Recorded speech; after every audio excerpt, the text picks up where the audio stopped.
بسم اللہ الرحمن الرحیم. Islamic Research Center. کیا میں دو بڑے جانوروں کو بیٹے کے عقیقے کے طور پر ذبح کیے؟ میرا خیال ہے یہی کیا میں نہیں سین ہے شروع میں سوال کا.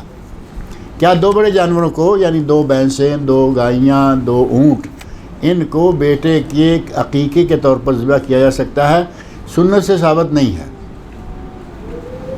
نبی اکرم صلی اللہ علیہ وسلم نے ہر معاملے کو واضح طور پر ہمارے سامنے رکھ دیا ہے.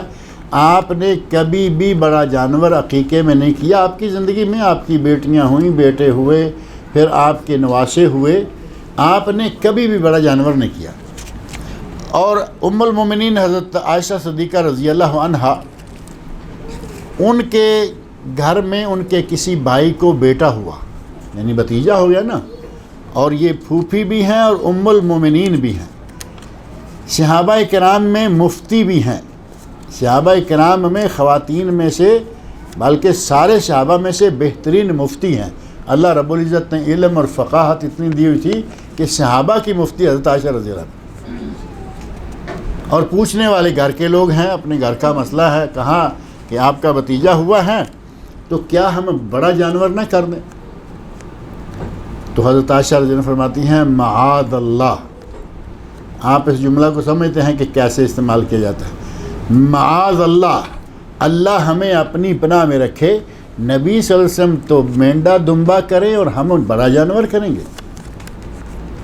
یعنی بڑے جانور کی عقیقے میں حیثیت کیا ہے واضح کر دی معاذ اللہ کہہ کے کہ یہ صحیح نہیں ہے، نبی اکرم صلی اللہ علیہ وسلم کی سنت کے خلاف ہے.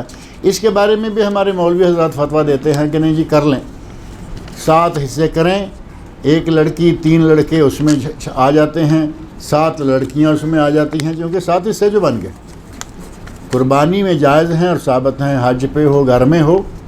حج پہ اونٹ کی قربانی 7 کی طرف سے، گھر میں اونٹ کی قربانی 10 کی طرف سے. ساری باریکیاں تفصیل کے ساتھ ثابت ہیں، لیکن عقیقے میں اونٹ گائے ثابت نہیں ہے.